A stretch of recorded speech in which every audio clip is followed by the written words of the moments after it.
Hello students, हमारी first unit physiology of digestion, उसमें हमने फूड एंड न्यूट्रिशंस को कंप्लीट कर लिया था। स्टूडेंट्स, लास्ट लेक्चर में हमने फूड में प्रेजेंट कार्बोहाइड्रेट्स, प्रोटीन्स और फैट को डाइजेस्ट करके सिंपल फॉर्म में तोड़ लिया था। आज हम पढ़ेंगे कि फूड डाइजेस्ट होने के बाद एब्जॉर्ब कैसे होता है। ओके तो स्टूडेंट्स, अगर बात करें कार्बोहाइड्रेट्स की, सिंपल फॉर्म है मोनोसैकेराइड्स, और मोनोसैकेराइड्स के एग्जाम्पल हैं ग्लूकोज, फ्रक्टोज एंड ग्लैक्टोज। जितने भी कार्बोहाइड्रेट्स हैं उनको मोनोसैकेराइड्स की फॉर्म में लाया जाता है, जैसे डाइसैकेराइड्स और पॉलीसैकेराइड्स को भी मोनोसैकेराइड्स की फॉर्म में लाकर फिर एब्जॉर्ब किया जाता है। ओके स्टूडेंट्स, जब कार्बोहाइड्रेट्स स्मॉल इंटेस्टाइन में डाइजेस्ट करके ग्लूकोज, फ्रक्टोज और ग्लैक्टोज की फॉर्म में आता है, तो इंटेस्टाइन की वॉल पर जो माइक्रोविलाई प्रेजेंट होते हैं वो ग्लूकोज मॉलिक्यूल्स को एक्टिवली एब्जॉर्ब करके ब्लड वेसल में पोर कर देते हैं। ओके तो अब एक्टिवली ग्लूकोज एब्जॉर्ब कैसे हुआ? तो स्टूडेंट्स, हमारी बॉडी में सोडियम, पोटेशियम पंप होता है जो एनर्जी का यूज़ करके फंक्शन करता है। तो स्टूडेंट्स, जब 1 ATP molecules sodium, potassium pump को एनर्जी प्रोवाइड कराता है, तो तब 3 सोडियम पंप से बाहर और 2 पोटेशियम अंदर मूव करते हैं, जिससे सोडियम आउटर मेम्ब्रेन पर आ जाता है। ओके स्टूडेंट्स, और फिर पोटेशियम इनर साइड पर ज़्यादा हो जाता है। तो स्टूडेंट्स, जब ये सोडियम आयंस वापस पंप के अंदर मूव करते हैं, तो तब ये अपने साथ ग्लूकोज मॉलिक्यूल्स को भी मेम्ब्रेन के अंदर ले जाते हैं। स्टूडेंट्स, क्योंकि सोडियम पोटेशियम पंप एनर्जी का यूज़ करके ग्लूकोज मॉलिक्यूल्स को मेम्ब्रेन के अंदर ले जाता है, इसीलिए हम बोलते हैं कि ग्लूकोज का एब्जॉर्प्शन एक्टिवली होता है। फिर इसको ब्लड में मिक्स कर दिया जाता है। ग्लूकोज के बाद फ्रक्टोज और ग्लैक्टोज को की अगर बात करें, तो ग्लैक्टोज भी एक्टिवली एब्जॉर्ब होते हैं, जैसे कि ग्लूकोज एब्जॉर्ब हुआ था।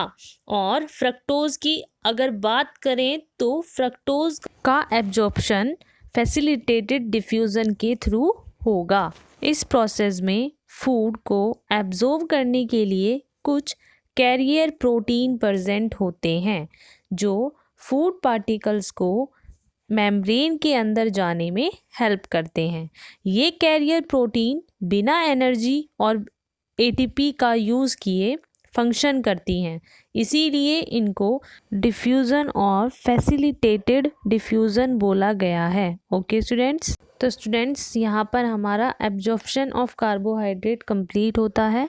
अब हम देखेंगे कि प्रोटीन का एब्जॉर्प्शन कैसे होता है। तो स्टूडेंट्स, जैसा कि अब हम जानते हैं कि प्रोटीन को एब्जॉर्ब करने के लिए पहले उनको सिंपल फॉर्म में लाना होता है, तो प्रोटीन की सिंपल फॉर्म है अमीनो एसिड्स। ओके स्टूडेंट्स, तो जितने भी बिगर प्रोटीन मॉलिक्यूल्स जैसे कि डाईपेप्टाइड्स, पॉलीपेप्टाइड्स, उन सबको अमीनो एसिड्स की फॉर्म में लाया जाता है ताकि वो एब्जॉर्ब हो सके। तो स्टूडेंट्स, प्रोटीन और अमीनो एसिड्स का डाइजेशन भी एक्टिव प्रोसेस के थ्रू होता है। जैसे ग्लूकोज एक्टिवली एब्जॉर्ब होता है, वैसे ही अमीनो एसिड भी एक्टिवली एब्जॉर्ब होते हैं। ओके स्टूडेंट्स, तो स्टूडेंट्स, ATP का यूज़ कर अमीनो एसिड्स को मेम्ब्रेन के अंदर भेज दिया जाता है और फिर अमीनो एसिड्स को ब्लड में पास आउट कर दिया जाता है। ओके स्टूडेंट्स, तो इस तरीके से हमने देख लिया कि प्रोटीन का एब्जॉर्प्शन कैसे होता है। तो प्रोटीन के बाद अब हम देखेंगे कि फैट मॉलिक्यूल्स किस तरह से एब्जॉर्ब होते हैं। स्टूडेंट्स, अगर हम बात करें फैट की, तो फैट की सिंपल फॉर्म क्या है? फैटी एसिड्स, ग्लिसरॉल्स और मोनोग्लिसराइड्स। ओके स्टूडेंट्स, तो स्टूडेंट्स इन तीनों फॉर्म में से ग्लिसरॉल का एब्जॉर्प्शन सिंपल डिफ्यूजन से होता है, लेकिन फैटी एसिड्स और मोनोग्लिसराइड के एब्जॉर्प्शन में कुछ प्रोसेस होते हैं जिनके बाद ये एब्जॉर्ब हो पाते हैं। तो स्टूडेंट्स फैटी एसिड जब स्मॉल इंटेस्टाइन में प्रेजेंट होते हैं तो तब बाइल सॉल्ट्स इन फैटी एसिड्स मॉलिक्यूल्स पर एक लेयर बना देते हैं। स्टूडेंट्स जब फैटी एसिड पर बाइल सॉल्ट की लेयर बन जाती है तब उनको माइसिल्स बोलते हैं। क्या बोलते हैं? माइसिल्स बोलते हैं। ओके स्टूडेंट्स, माइसिल का स्ट्रक्चर कुछ ऐसा होता है जिसमें बाइल सॉल्ट का हेड बाहर की ओर और टेल फैटी एसिड की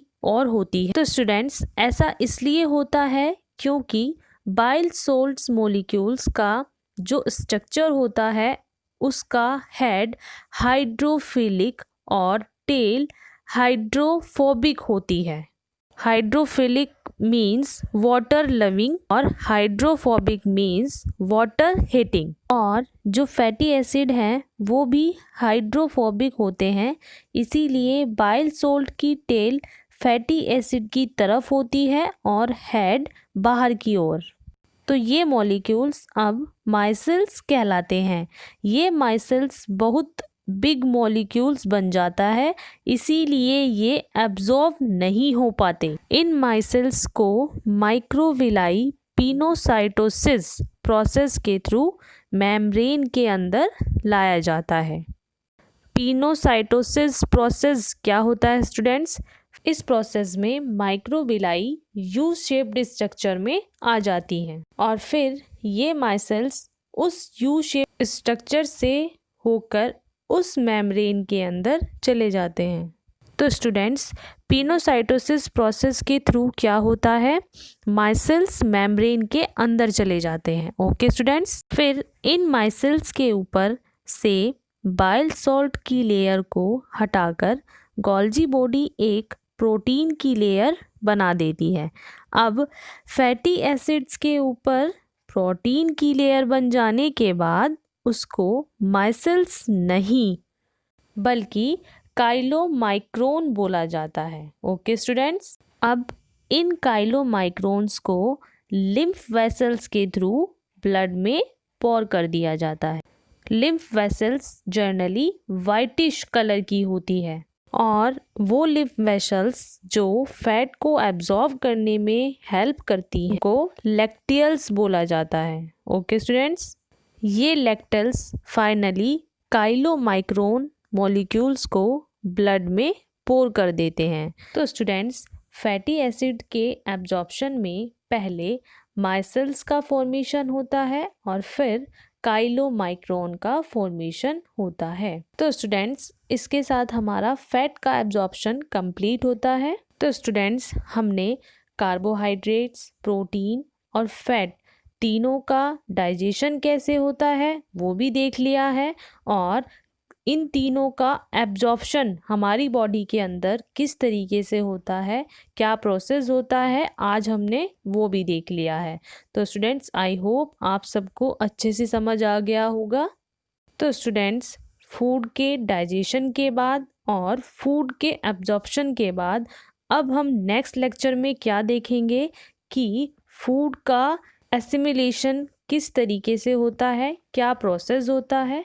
ओके स्टूडेंट्स, तो स्टूडेंट्स आपको अच्छे से अपने नोट्स प्रिपेयर करने हैं, अच्छे से इसको नोट डाउन करना है। किसी भी स्टूडेंट्स को कुछ भी डाउट है तो वो मुझसे कमेंट बॉक्स में पूछ सकता है। ओके स्टूडेंट्स, अब हम मिलते हैं नेक्स्ट लेक्चर में। Okay, thank you students.